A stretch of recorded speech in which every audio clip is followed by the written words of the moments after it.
Hello, my name is David Swafford, and this is my video for the flight scenario, Flying Mother. So, a brief overview. We'll talk about the scenario, demonstration of single pilot resource management, SRM. We'll go over the introduction. We'll talk about some safety policies and procedures, and then we'll cover aeronautical decision making. So, to start, this was the scenario that was given to us. We are a private pilot with a multi-engine land rating. We just purchased a brand new twin-engine airplane. For this scenario, we'll be using the Piper PA-40 Twin Seminole. We need to get a checkout for this aircraft prior to making our flight, and we plan to fly our family from New England to the Midwest to visit our mother-in-law. So, demonstration of SRM. The FAA defines SRM as the art of managing all onboard and outside resources available to a pilot before and during a flight to help ensure a safe and successful outcome. So, basically, it means we need to use all of our resources to be safe and to ensure success of the flight in a simple term. So, what are some of our resources? Well, we've got multiple resources to get our weather. I like to get my weather from ForeFlight. So, for this flight, I would definitely go ahead and use that again. And ForeFlight is also great because it lets you plan the route that you want to take. It lets you file a flight plan, and it gives you a lot of information. As far as automation goes, the airplane that we'll be using does have autopilot.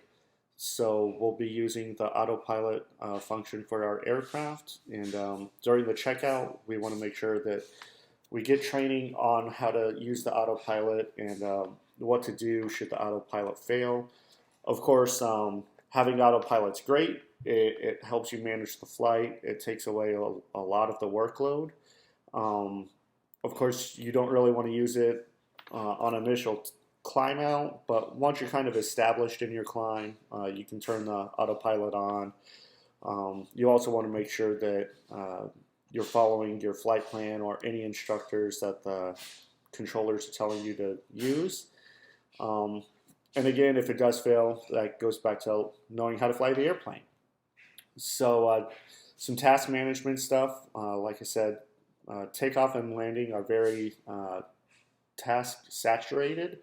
So we want to have completely undivided attention in the cockpit during those parts of the flight.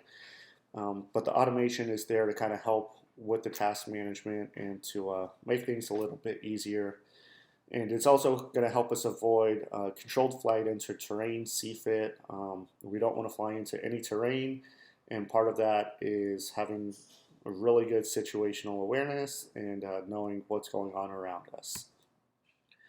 So, some introduction to a multi-engine. So, like I said, we're doing our multi-engine land, and we want to make sure that we're using the minimum equipment required.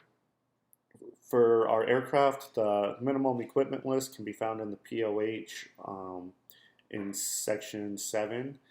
It describes the equipment and what we need, and it'll give us our minimum equipment list. And along with all of the equipment required by the FAA, it also lists out the requirement required for the airplane.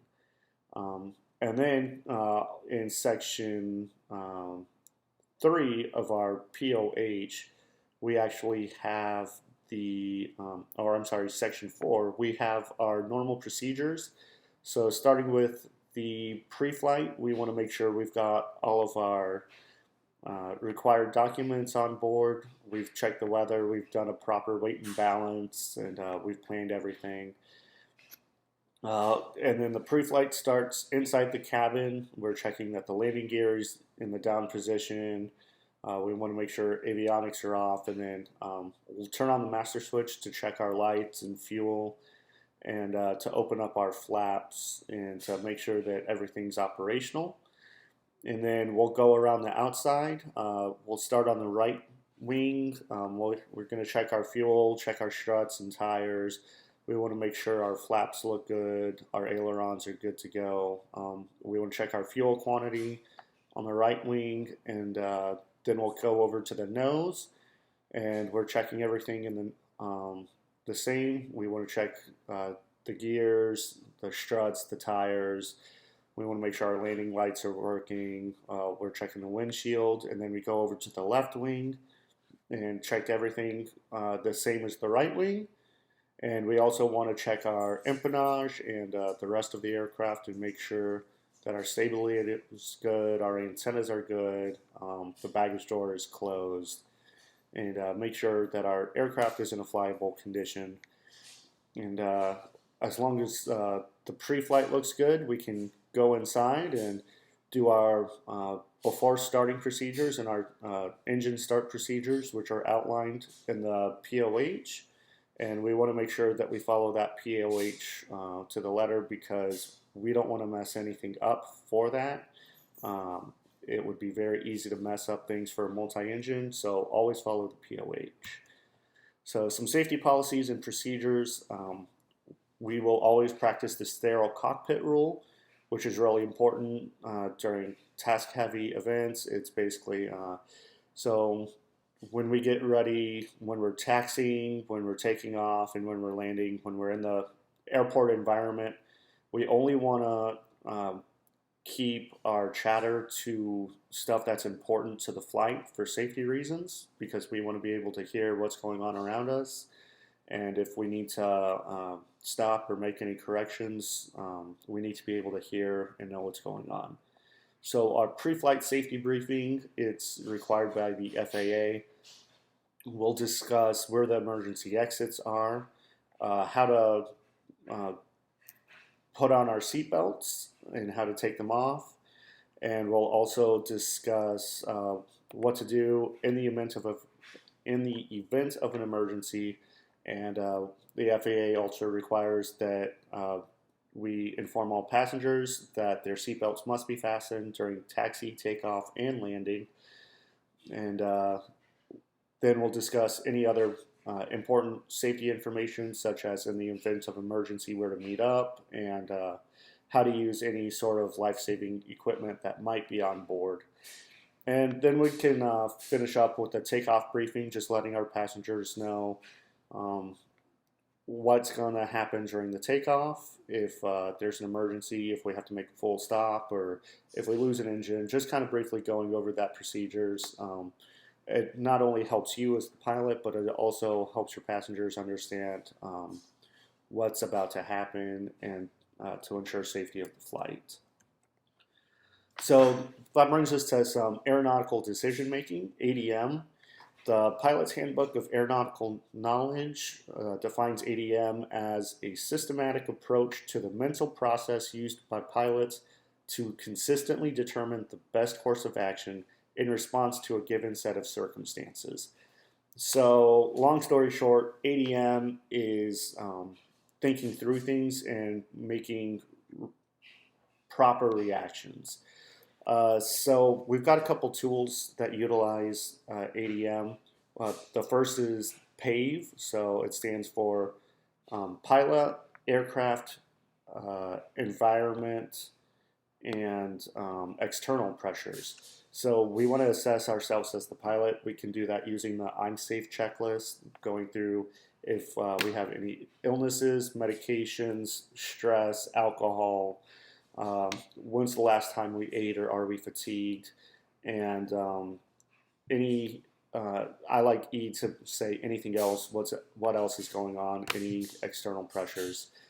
And then we can move into the 5 Ps, which is pilot, plane, passengers, plan, and programming. So we want to make sure that us as a pilot, we're good to fly, the passengers are good to fly. We want to review our plan. We want to make sure, like we did before in the beginning, that the plane is good to go. And if there's any issues with programming, we'll want to make sure that we get that addressed first, and that we know how to program things like the autopilot and know what to do. And throughout the flight, we're also using the DECIDE model. And really throughout the flight, we're using all three of these processes to continuously make good decisions and assess the risks associated with flying. Because it's not risk-free, there's always going to be some risk, but it's all about managing those risks and knowing how to mitigate them. And a lot of that comes from proper pre-flighting and proper planning and making sure that everything's good to go. So in conclusion, we talked about our scenario. We talked about a demonstration of single pilot resource management, or SRM. We talked about the introduction to multi-engine operations. We went over some safety policies and procedures, and we discussed some aeronautical decision making. And here's our list of references. The FAA provided 2 of them, and Piper Aircraft provided our POH. And thank you for watching my video. I hope you enjoyed it, and have a good day.